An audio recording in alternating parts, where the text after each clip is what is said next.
I mean, even like psychologically, I used to love thunderstorms and cloudy days. I don't anymore because that's what that morning was like.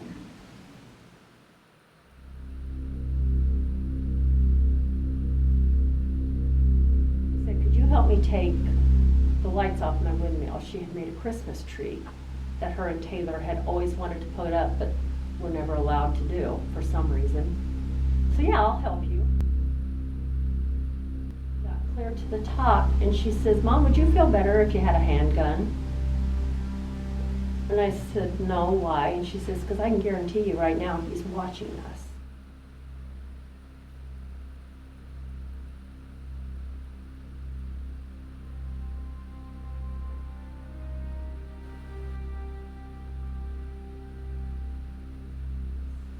He knows exactly what I'm doing at all times.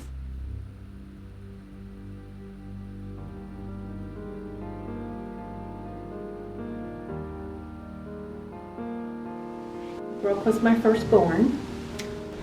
She was a very loving mom. She was included in her girls' activities in everything that they did. She was a nurse. She had 2 degrees actually. Brooke was not self-centered. She always put everybody before her. I think some of the most precious gifts she's made or had given me for Christmas were the handmade ones that she's made.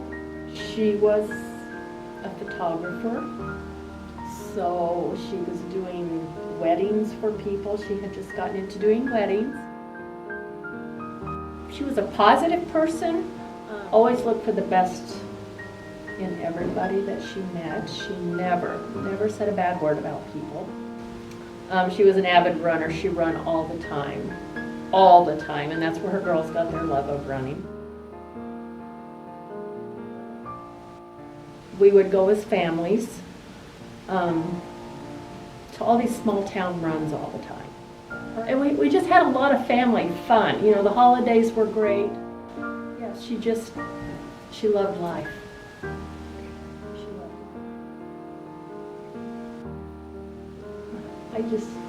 I don't know how. Life just isn't going to be the same without her.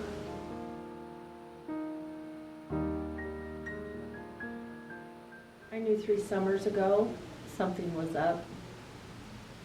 But even prior to that, she always wore long sleeves, even in the summertime. And she just always said, I'm just cold, Mom, I'm just cold. Which I thought to be odd because it could be 95 degrees out and she had a long sleeve shirt on. And then 3 summers ago, at one of the girls' softball games that she coached, I think all 3 girls were playing that night, and she took her long sleeve sweatshirt off, and her arms were solid bruises. And I just stood up and said, what happened to you? And she said, I can't talk about it. And he was sitting right there.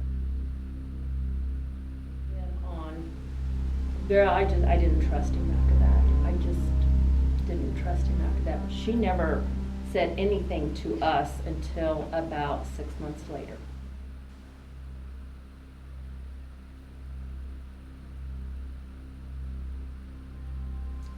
The phone rang at about, I'm going to say it had to be around 11:30 that night, and it was Taylor crying on the other end, her second daughter. All she could say is, Jason tried to hit Mom with the solid oak kitchen chair. He threw it. He had come home and tried to get her to go outside and talk, and she said, I'm not leaving the house. She says, you're leaving the house. She says, I have said I am done with you. Last week when I had asked about the drugs, you had admitted to taking drugs. And she said, I wanted you out of the house. I wanted you away from my kids. That we were done. He, I guess, yelled around quite a bit through the chair. Said he was going to kill my husband and myself. He was going to go kill Amanda and JJ and her 3 kids, and that he would kill her as well. He had told her multiple times in front of the kids he had several ways he could kill her. He could poison her, he could inject her with drugs, he could shoot her, he could stab her. I believe it was 5 policemen or sheriff's deputies come in with shields drawn or in front of them and guns drawn. They searched the house, they couldn't find him. They searched the outbuildings, they couldn't find him. But Taylor pulled out her phone and said he's here on the place because his phone says he's just right outside. Well, he had ditched his phone under the truck. And they think he was hiding in the cornfield. Taylor had set her little camcorder type camera she had up in the kitchen just out of curiosity. The cops continued to search, then left the place, but they parked away from the house in case he'd come back. Taylor said they did not even make it to the South Booster Station, and his face was on her camera. After it was said and done, his charges were, I think he had 2 felonies, child endangerment, fleeing to avoid arrest. There was something else, but I can't remember what it was. He had to spend the night in jail, but he was out the next morning already.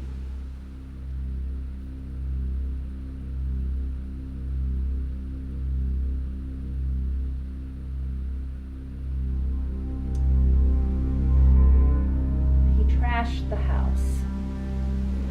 We went back the next day. His ex-wife shows up at Brooke's door with the exact same story that happened to her. Only there were multiple protection orders against him that he violated.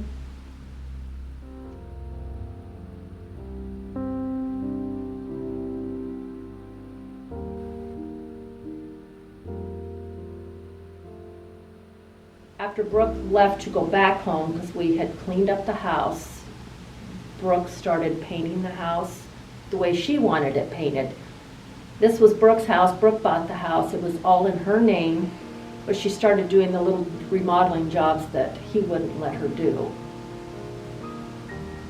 She painted, she ripped carpet out, had beautiful old wood floors in this house that she refinished. She replaced the countertops. She got a new cook stove. She remodeled the bathroom, and most of this she was doing on her own. She even hung her own light fixture that she had bought. So she was also a jack handy. of all trades. Sounds like it. I know towards the end when it got really bad before Brooke kicked him out, he wouldn't even allow Brooke to go to her kids' activities at school. If he wanted her to do something, she better be where he wants her at and at this time, until she finally got strong enough and said no.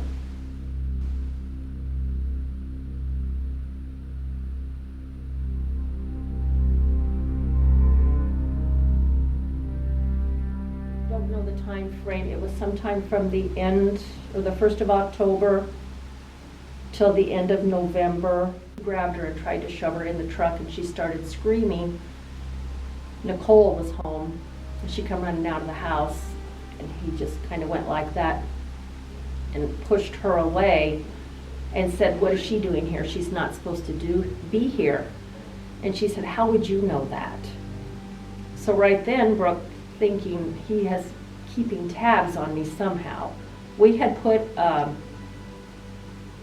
security system in her house. The only problem being, it was the same security system that was in my daughter's house in Plymouth, and Jason was one that installed that one. We put the security system in, not even thinking. We had cameras around the entire house, set up with a computer in the living room, and Brooke said it was like it'd get glitches in it. And she says, "I can't say that he's doing it." And it's almost like it was a taunt to taunt her almost, because later that day it went out again as she was getting ready to go back to work.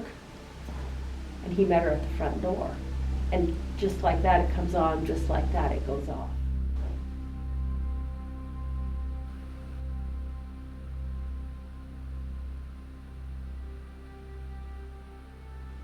Because if she would even leave to go eat lunch from work, immediately, she got a phone call as soon as she was out on the road wondering where she was going. Where she was gonna go get lunch, or she was gonna go to the grocery store or to Walmart. Brooke had gone into, during this period from the 1st of October to the end of November, Brooke had gone into, it's a little store in Wymore, to get a few groceries. Just, I can't even think of the name of the store. And as she pulled in, and Nichole got out and went in while she was looking for something in her purse, he hopped in the car. Hopped in her car right next to her. And at the same time, a big black truck pulled up behind her and was parked, so she couldn't leave. And he got all mad and said, "Oh, now you've got people protecting you in their big black trucks now." Brooke said she had no idea who it was. She told me just this big black truck appeared out of nowhere, parked behind her, somebody that knew him apparently in the situation, and she managed to get him out of the car, and she went about her business, but then he followed her home. Even after the protection order, followed her home, and Brooke had made several complaints about him being on the property, following her home, and they said, "We can't stop him from driving by your house." But he'd already violated it twice that Brooke knew of by coming on the property.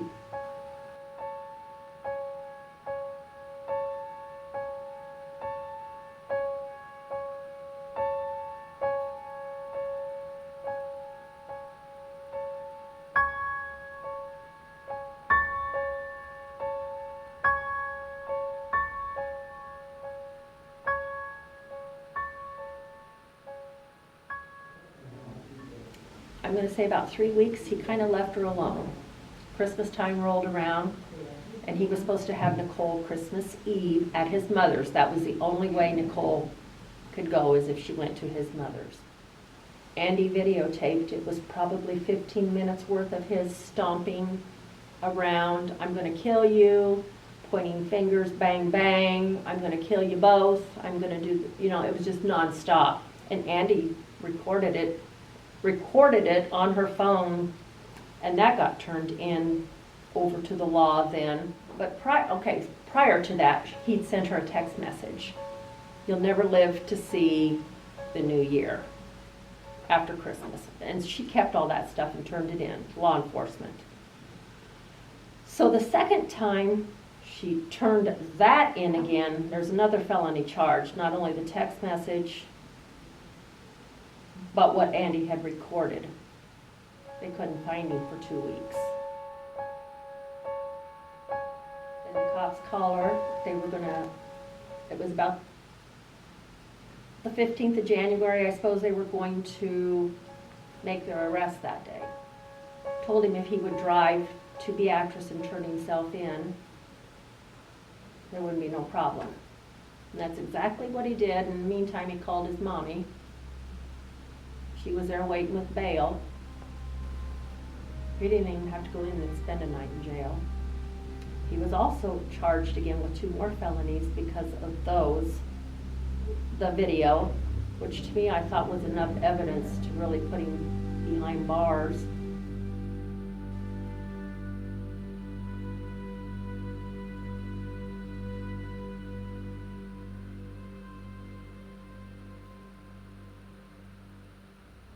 Describe a little bit about what was going on in the weeks leading up to Brooke's death.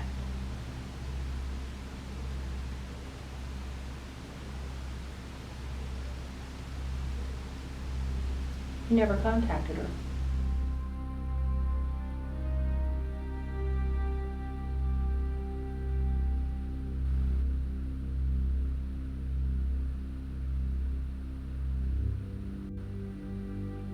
We heard nothing from him. That was the one question the investigators had asked us.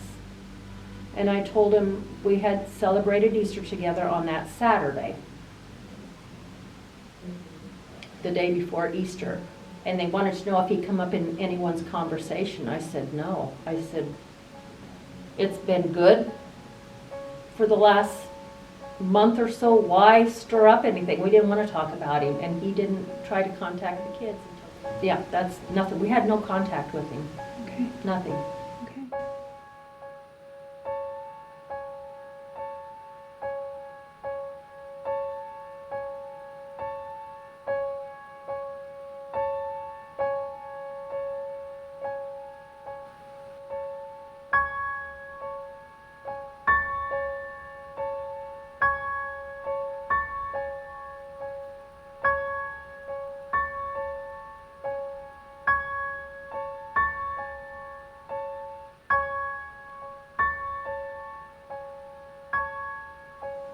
The guy that she was seeing wanted to go to the track meet and watch the girls. She was going to go pick him up at 9:45.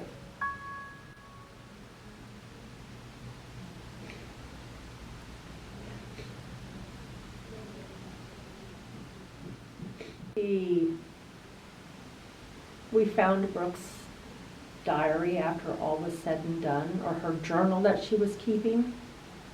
This had been going on for 10 years. He started out with verbally abusing her, then it come to her emotions, her mental health. Was struggling bad because people thought she just looked like walking death. It became physical. She shared that journal with the girls as to where it was kept. Her 3 girls knew she journaled in it. She had told me about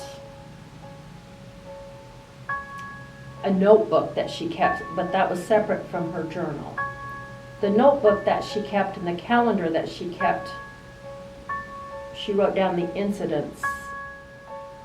It was more of kind of a journal about everybody else.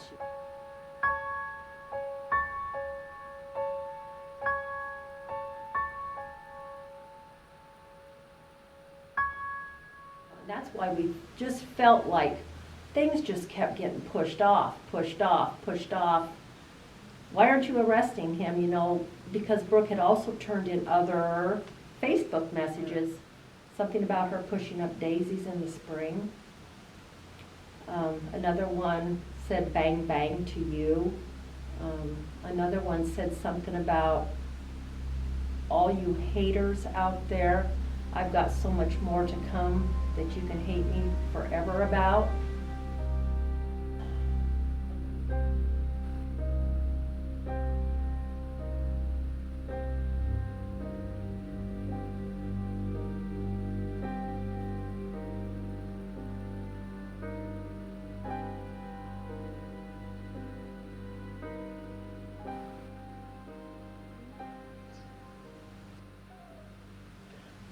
Well, and I know we're working with a lobbyist right now to try to make change. Mm-hmm. I've had 2 other moms contact me that have lost daughters in the same situation.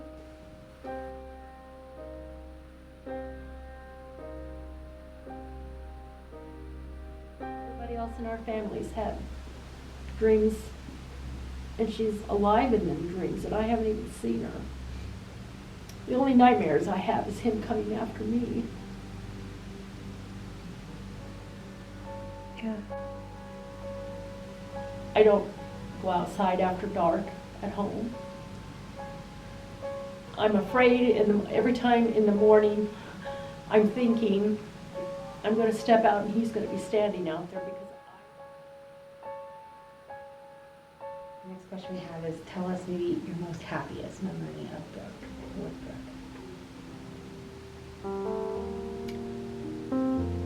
probably when she finished her first half K in Lincoln. Her and Andy and Taylor run it together. She had worked so hard for it, was so proud of herself for completing it. My husband and I took him up that morning. And she had always said that was one thing that she really, really wanted to accomplish in her life was to finish a half marathon run. And she did, with smiles.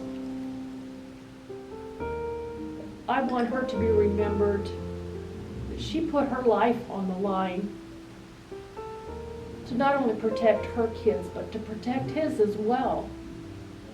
And now, he's left their youngest daughter an orphan. I want Brooke to be remembered for the loving mother she was, the loving daughter she was, the caring nurse she was. It's just, it does seem like wherever I go and people start talking, they only have good stories to tell me. I mean, they can only remember the good. It's people I don't even know that she might have been their nurse. Patients have come up to me and said, I know you're Brooke's mom. And they said, I never saw that girl once without a smile on her face, and just knowing what she went through. She said, I wished all people could be like her.